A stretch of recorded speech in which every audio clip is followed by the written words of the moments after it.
Eu, eu vou fazer um pouquinho diferente hoje. Antes de a gente ler a palavra, eu quero orar com você mais uma vez, pedindo a Deus justamente pela ministração desta palavra, em nome de Jesus, tá bom? Vamos orar mais uma vez?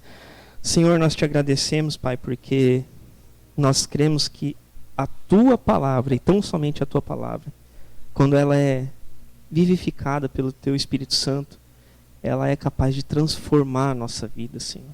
Ela é capaz de mudar a nossa história, porque se não for o Espírito Santo, Pai, em nós, para avivar esta palavra, vão ser apenas letras impressas, Senhor, em folhas.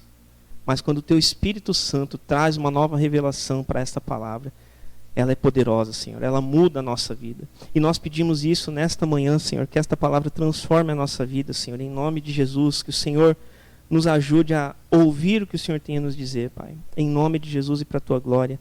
Senhor, me ajuda nessa hora a comunicar esta palavra de uma forma que glorifique ao Senhor, a Deus. Em nome de Jesus, eu preciso do Senhor, e se não for o Senhor comigo agora, eu não posso fazer nada. Então que o Senhor me ajude e me capacite, por favor. Fala conosco, Senhor, em nome de Jesus. Amém. Amém. Graças a Deus. Queridos, eu vou fazer um pouquinho diferente hoje, e eu não vou ler um tema, aliás, eu não vou ler um texto inicialmente, mas eu quero falar sobre um tema específico, tá? E ontem à noite, pela graça de Deus, eu estive ministrando a palavra para um grupo de jovens lá em São José, e Flávio estava lá com os meninos, né? Foi um tempo abençoado, né? E eu gostaria de compartilhar com vocês também aquilo que eu compartilhei com eles ontem, porque eu creio que nesta palavra Deus não tem para trabalhar só lá no grupo de jovens, Deus tem para trabalhar no corpo de Cristo. Você crê nisso? Amém, graças a Deus. E eu queria que a gente pensasse um pouquinho hoje, irmãos, sobre deserto. Deserto. É claro que nós vamos ler a palavra ao longo aqui da explanação, tá bom? Mas eu queria iniciar falando sobre esse tema, deserto, tá? E eu gosto muito, os irmãos acho que já estão mais acostumados, quem me ouve mais sabe disso, né? Que eu gosto de ver o significado das palavras, eu gosto de ir lá no dicionário, muitas vezes para ver o significado das palavras, para explicar melhor, né, o que eu quero expor aqui. E sobre esse tema do deserto, fui lá no Google, né, coloquei lá a definição de fato da palavra, né, deserto. Deserto é zona árida com precipitações atmosféricas irregulares ou escassas, vegetação inexistente ou rara e relevo formado pela alteração de determinadas rochas. Então vamos esmiuçar um pouco mais isso aqui. Zona árida com precipitações atmosféricas irregulares ou escassas. É um lugar seco. Um lugar seco que uma hora chove, outra hora não chove, ou nunca praticamente chove, né? Um local muito seco. Vegetação inexistente ou rara, não tem planta. Não chove e o solo não é favorável, então tem as plantas específicas do deserto, claro, mas vegetação em si não existe, né? Não existe. E o relevo ele é formado pela alteração de determinadas rochas, ou seja, areia, né? Areias são fragmentos de rocha, né? Então ela é irregular, é um terreno irregular, né? Então esta é a definição bem básica assim de deserto. Estão comigo? Graças a Deus, que bom. Só que na Bíblia temos esse significado aqui, o conceito, né, o significado conceitual do deserto, mas na Bíblia, deserto indica um local de sofrimento. E aparece muitas vezes na Bíblia, né, essa palavra deserto. E em várias dessas vezes, acho que na maioria delas, pelo menos, ela indica um local ou situação de sofrimento, o deserto, né? O deserto, só para a gente lembrar, o deserto ele é tratado na Bíblia como um lugar de tentação, onde Jesus foi tentado, foi no deserto, onde nós somos provados, né? Nós vamos ler daqui a pouco um texto que fala sobre isso, e os israelitas foram provados no deserto. Depois que eles saíram da terra do Egito, eles foram provados para ver se diante de todas aquelas circunstâncias adversas eles iam permanecer fiéis ao Senhor. Então o deserto ele é colocado como um lugar de provação, um lugar que a gente enfrenta dificuldades para muitas vezes ver se nós estamos fiéis ou não a Deus, né? E se a gente pensar, voltando para a Bíblia, né, quando é colocado aqui o deserto, muitos povos, ainda hoje, né, acredito que hoje, né, irmão, habitam o deserto, né, povos nômades, né, enfim. Mas nesse sentido, o deserto ele pode ser um lugar de hostilidade.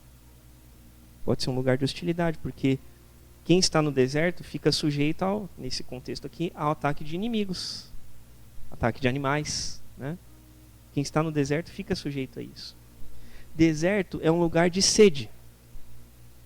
Não tem água. Não se encontra água, né? Deserto é um lugar de fome, porque não se encontra comida no deserto. Deserto é um lugar de calor, obviamente, porque lá não se encontra sombra. Já viu sombra no deserto? Se alguém viu, me manda um print depois no WhatsApp, porque eu não lembro de ter visto. Não tem planta, então não tem sombra, não tem abrigo. Deserto é um lugar de vulnerabilidade, em que a gente enxerga a fraqueza, porque não tem onde se esconder. Não tem onde se abrigar no deserto. Não tem caverna. Não tem. E o deserto, como o próprio nome também já indica, é um lugar de solidão. O deserto é um lugar de solidão, onde existe pouca ou nenhuma companhia. Esse é o deserto. E eu quero ler com vocês alguns textos, agora sim nós vamos para a palavra de Deus, onde a gente vê que, apesar dessas dificuldades, apesar dessas situações adversas, como eu falei agora, né, de fome, de solidão, de hostilidade, de, enfim, vulnerabilidade, apesar disso, a gente vê que em várias ocasiões foi no deserto que a coisa aconteceu. Foi no deserto que Deus agiu. Eu quero pensar nisso com você nessa manhã. Me acompanha lá na palavra, por favor, em Êxodo 16. Êxodo 16.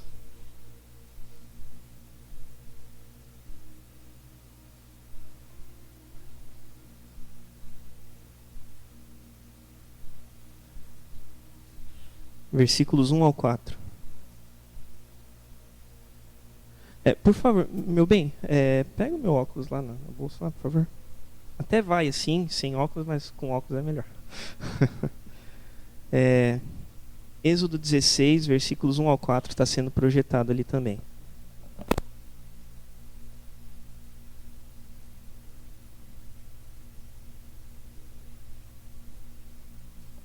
Muito bem, Êxodo 16, do 1 ao 4. Ficar daqui porque está sendo projetado também, né? Êxodo 16, do 1 ao 4.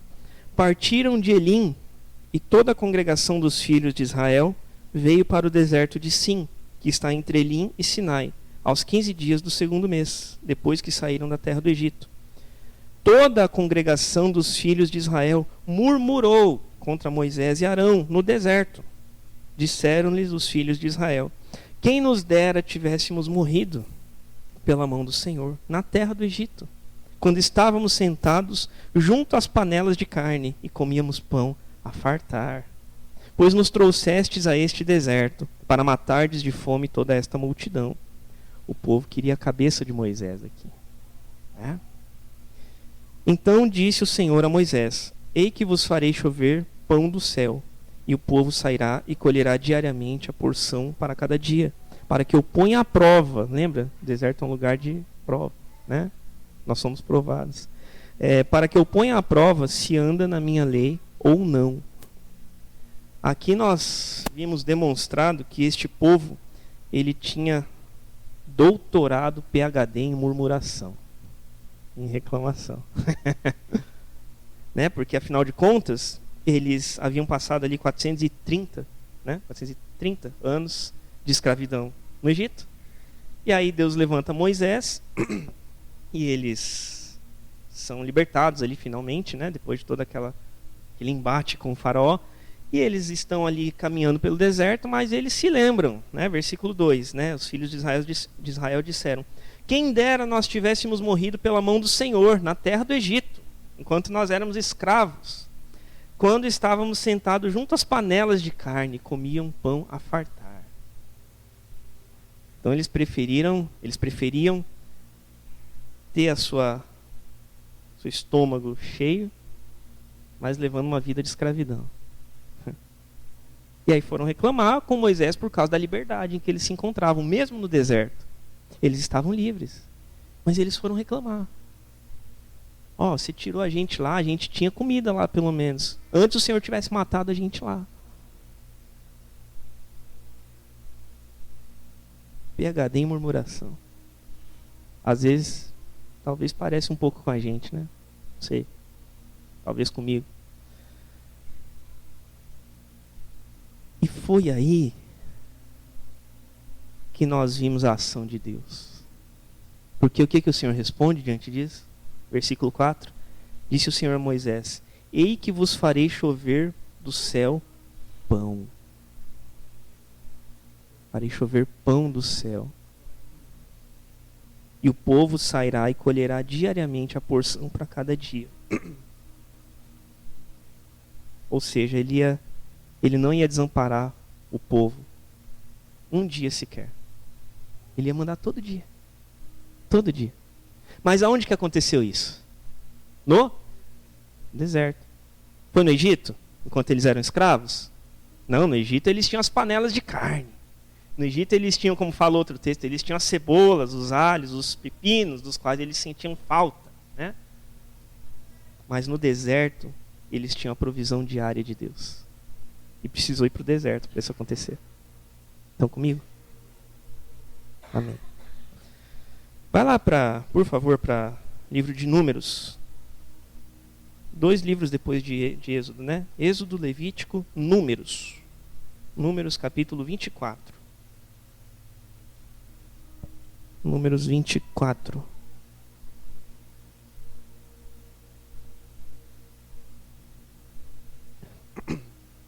O capítulo final aqui da história do profeta Balaão.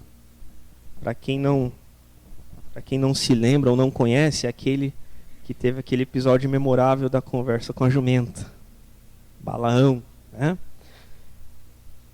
E Balaão, ele era um profeta... era um profeta, mas era meio que um profeta mercenário, por assim dizer, porque ele foi contratado por um rei inimigo de Israel para amaldiçoar o povo de Israel. E aí Balaão viu que não era o que Deus queria e ele proferia palavras de bênção sobre Israel. Essa é basicamente o relato que está aqui em Números, né? Nos 2 capítulos anteriores. E aqui no 24 a gente lê o seguinte, ó: Balaão abençoa Israel pela 3ª vez. Ele já havia feito isso 2 vezes, desobedecendo o fim para que ele havia sido contratado.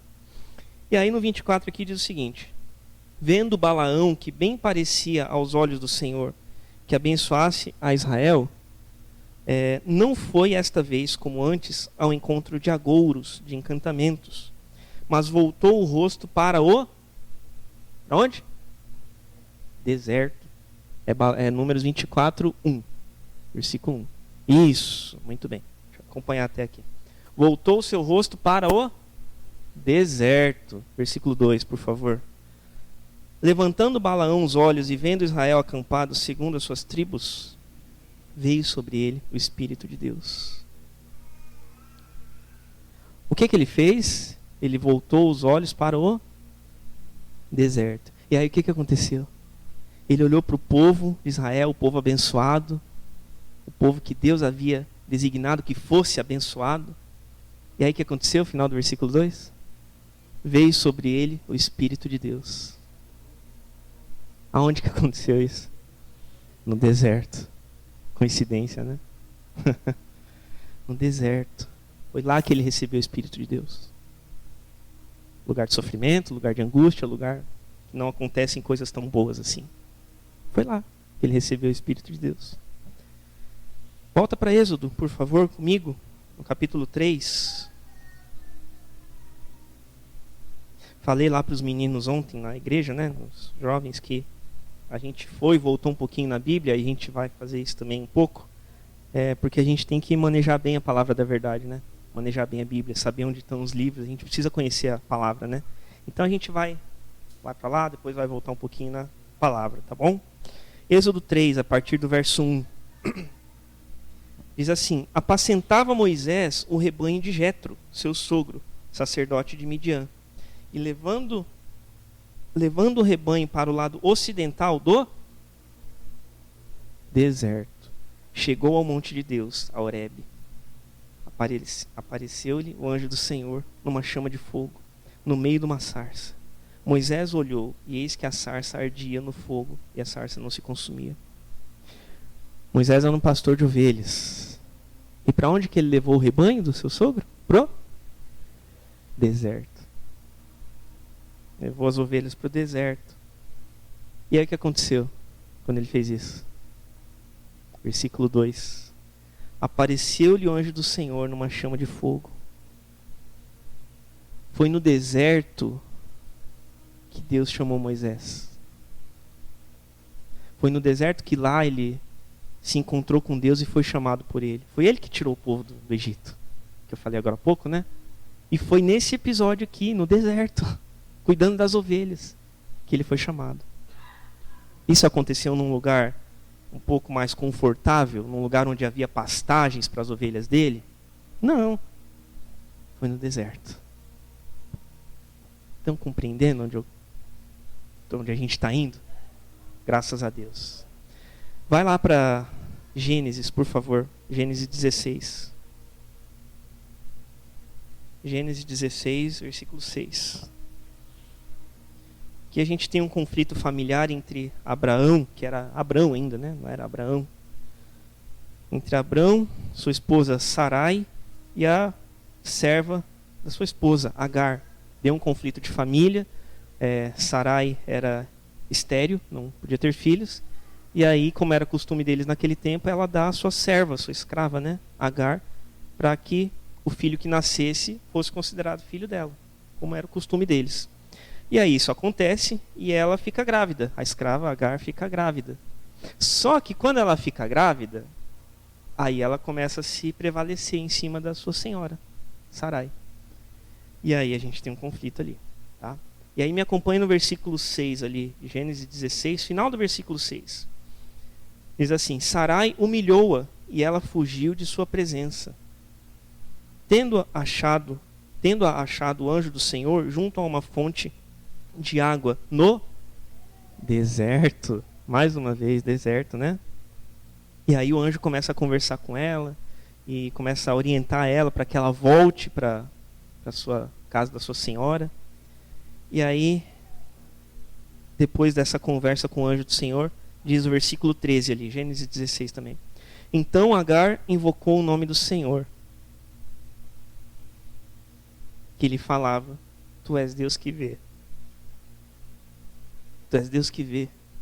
Pois disse ela: Não olhei eu neste lugar para aquele que me vê? Por isso aquele poço se chama Beer Lahai-roi, que está entre Cádiz e Bered. Eles davam o nome das pessoas ou dos locais conforme o que acontecia ali naquela situação, né? Conforme a característica. Beer Lahai-roi, que era o nome do poço, é justamente poço daquele que me vê. Porque ela falou ali antes, né? Tu és o Deus que vê. Não olhei eu para esse lugar, para aquele que me vê? Ela disse isso. E ali, onde que ela estava mesmo? No deserto. Deserto. E aí foi no deserto que Agar entendeu que ela era vista por Deus. Foi no deserto que ela entendeu que ela era vista por Deus. Foi no deserto que ela entendeu que Deus não havia se esquecido dela.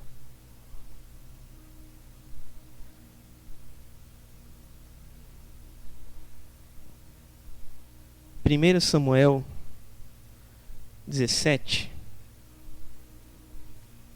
vai dizer para nós o seguinte. 1 Samuel 17, versículo 28. Esse episódio aqui é um pouquinho antes de Davi enfrentar o gigante Golias. E ele estava lá na casa de seu pai, e aí o pai manda que ele levasse alguns mantimentos para os seus irmãos que estavam na linha de frente, na batalha, né, contra os filisteus. E aí Davi vai levar esses mantimentos, esses alimentos para eles, para os seus irmãos. E aí a gente tem um relato de 1 Samuel 17, 28. Diz o seguinte, ó: Ouvindo Eliabe, seu irmão mais velho, falar aqueles homens, acendeu-se-lhe a ira contra Davi. Ficou nervoso, ficou bravo com o irmão mais novo, né? E disse: Por que desceste aqui? E a quem deixaste aquelas poucas ovelhas no deserto? Davi era um pastor de ovelhas, né? E aí o pai manda que ele leve esses mantimentos lá na batalha, né? No local da batalha, para os seus irmãos. E aí ele deixa as ovelhas no deserto. No deserto. Então Davi, se ele era um pastor de ovelhas e as ovelhas estavam no deserto, aonde que era o local de trabalho dele como pastor? No deserto. No deserto. E para quem não sabe, Davi, ele foi o autor de quase metade dos Salmos. 73, se não estou enganado. Dos 150 Salmos, ele compôs 73. Quase metade. Os Salmos são canções. Os Salmos são canções. E Davi compôs quase metade dos Salmos que estão registrados na palavra. Aonde que vocês acham que ele compôs boa parte desses Salmos? No deserto. Foi lá certamente que ele recebeu essas palavras de Deus, essas revelações de Deus. Foi lá que ele teve momentos de intimidade com Deus. Foi lá que ele teve momentos de adoração pessoal a Deus. No deserto, enquanto ele cuidava das ovelhas.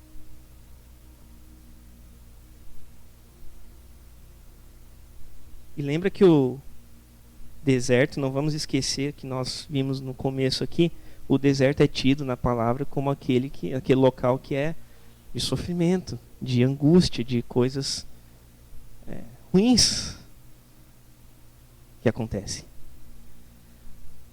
Mas você não precisa abrir, tá? Eu vou ler aqui, mas acho que o mais emblemático que a gente tem sobre o deserto, de fato, é a caminhada do povo de Israel, né, até chegar em Canaã, né, a terra prometida. E a respeito disso, o Senhor vai dizer algumas coisas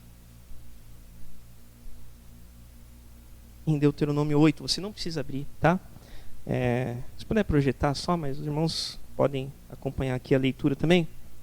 Deuteronômio 8 diz o seguinte, ó, a partir do verso 1. Cuidareis de cumprir todos os mandamentos que hoje vos ordeno, para que vivais e vos multipliqueis, e entreis e possuais a terra que o Senhor prometeu sob juramento a vossos pais.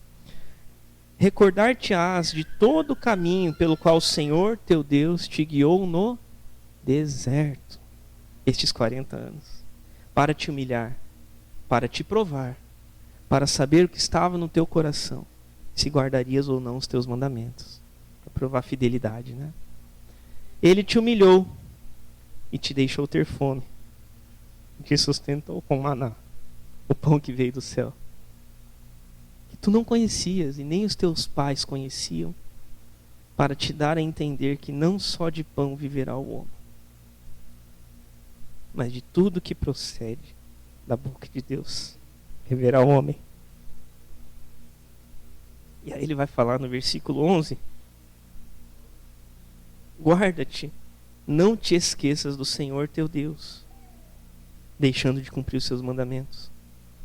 E aí ele vai falar no 15 também: não te esqueças do Senhor teu Deus, que te conduziu por aquele grande e terrível deserto, de serpentes abrasadoras, de escorpiões e de secura, em que não havia água, e te fez sair água da pederneira, fez sair água da rocha. Não saiu água de nascentes no meio do deserto, saiu água da rocha. Que no deserto te sustentou com o maná, que os teus pais não conheciam, para te humilhar e para te provar, e afinal te fazer bem.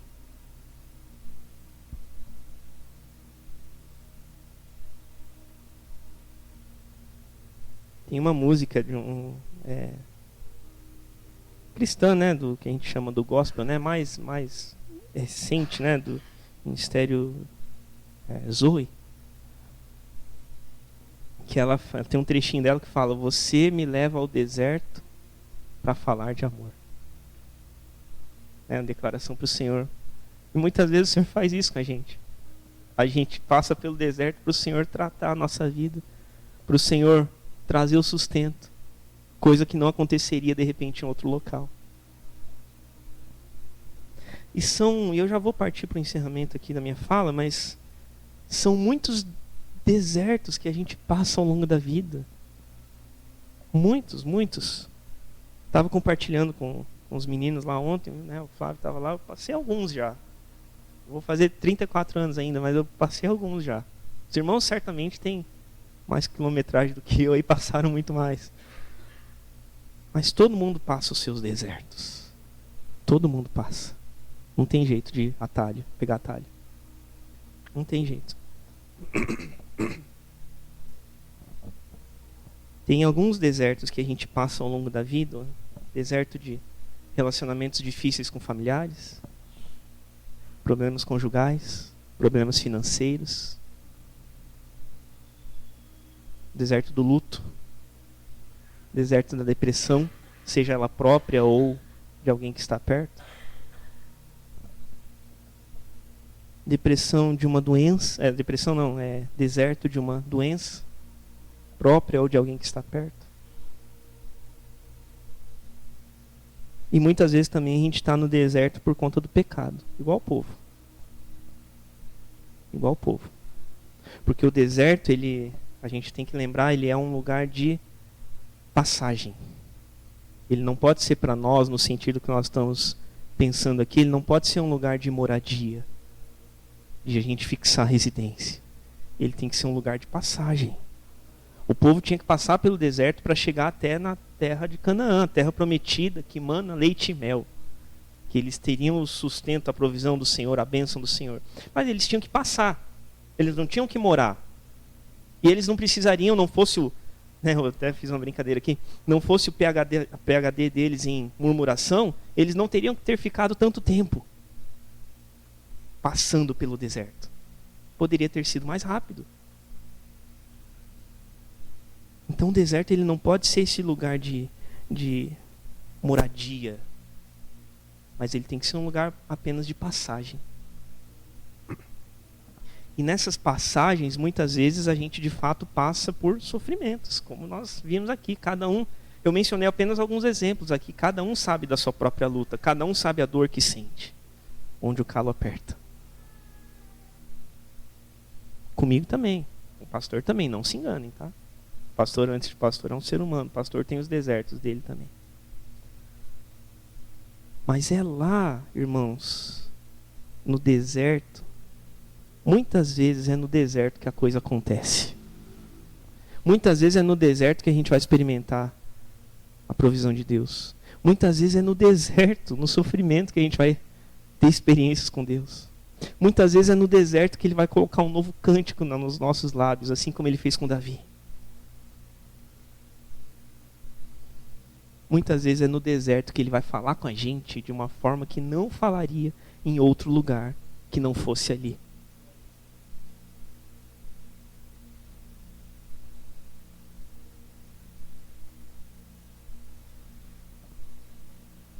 Você não precisa abrir também, mas eu vou apenas pincelar alguns versículos aqui do profeta Isaías. Ele diz assim no capítulo 35: o deserto e a terra se alegrarão.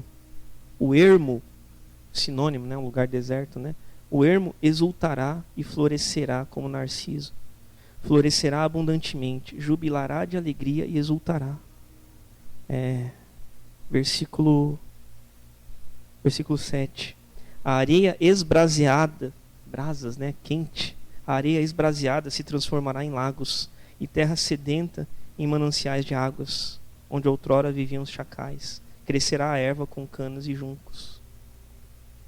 Como que ele está falando que em um lugar de deserto, onde não tem água, onde não tem certa, acredito eu, né, que não, se tiver alguém me corrige depois, creio que não tem lençóis freáticos, pelo menos na maior parte dele, não tem mananciais de água. Como que ele está falando que vai crescer flores, que vai se alegrar e que vão surgir ali animais vivendo ali, e vai crescer plantas, e ele está falando isso para nós aqui, né? A areia esbraseada se transformará em lagos. O que esse cara estava pensando quando ele escreveu isso? Mas Não tem outra maneira disso acontecer a não ser pela mão de Deus. Não tem outro jeito. Não tem outro jeito. Fazer sair água da pedra em vez do manancial, como ele fez no deserto com o povo. É Deus. É Deus, não tem outra maneira. Eu quero de fato encerrar. Eu falei para os meninos ontem que se eu pudesse dar algum conselho para eles, eu daria o conselho de Salmo 37:4, que diz assim: agrada-te do Senhor, e Ele satisfará os desejos do teu coração. Então o que eu falei para eles e que eu falo hoje aqui também é o seguinte: se você está no deserto, se nós estamos, né? Para nós, todos nós aqui, mas se a gente está no deserto, a gente precisa aproveitar esse momento para se aproximar de Deus, para crescer em Deus. Falei lá, comentando com eles lá, como jovens, né, bem adolescentes e jovens, né, e falei um pouco ontem sobre o tempo da solteirice, né, que todo jovem adolescente enfrenta, né, enquanto não começa a namorar, e essa fase dos jovens, né, todos nós sabemos bem. E a minha fala foi: se você está passando pelo deserto da solteirice, que para o jovem é isso, um deserto, um sofrimento, aproveita esse tempo para buscar Deus. Aproveita esse tempo para crescer em Deus. Mas isso é para nós também, que já somos adultos, que já somos casados. Não neste tópico, mas em outros. Se a gente está passando o deserto da dificuldade financeira, a gente precisa usar isso para crescer em Deus. Para se aproximar de Deus, para experimentar o sustento e o amor de Deus nessa área. Se a gente está, e é tão difícil, mas se a gente está passando pelo deserto da depressão, nossa ou de alguém perto de nós, a gente precisa usar esse momento para crescer em Deus, para experimentar do amor de Deus sobre nós. Se a gente está passando pelo deserto da enfermidade, da doença, tem alguém com câncer, tem alguém com, sei lá, a gente tem que usar esse momento para se aproximar de Deus, para experimentar o cuidado de Deus no deserto. Amém? Amém. Eu peço que você abaixe a tua cabeça. Nós vamos orar mais uma vez em nome de Jesus.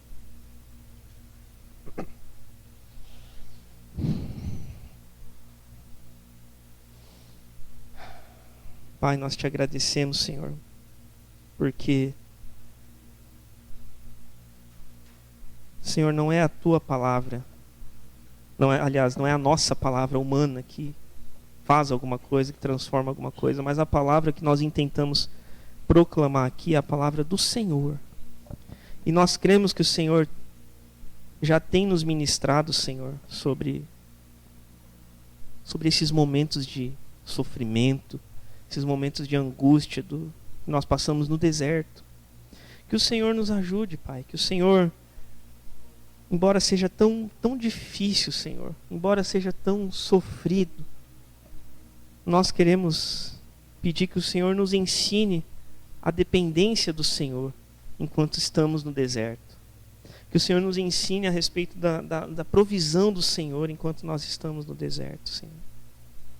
Em nome de Jesus, que o Senhor nos ensine a crescer no Senhor, a experimentar mais do Senhor, a nos aproximarmos do Senhor enquanto estamos no deserto.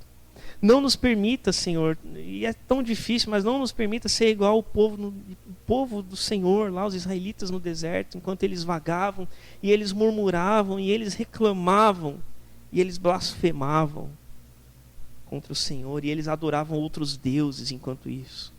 Não nos permita fazer isso, Senhor. Em nome de Jesus, não nos permita, Pai. Mas que o Senhor nos ensine, nos ajude a nos aproximarmos do Senhor enquanto estamos no deserto. E o Senhor sabe a luta pessoal nossa, Pai. Cada um aqui tem a sua dor, a sua angústia, então que o Senhor nos tome pela mão e nos guie em meio a este deserto, Senhor. Para a tua própria glória e pela tua misericórdia que nós pedimos isso. Em nome de Jesus. Amém. Amém. Graças a Deus. Graças a Deus. Deus abençoe a tua vida em nome de Jesus.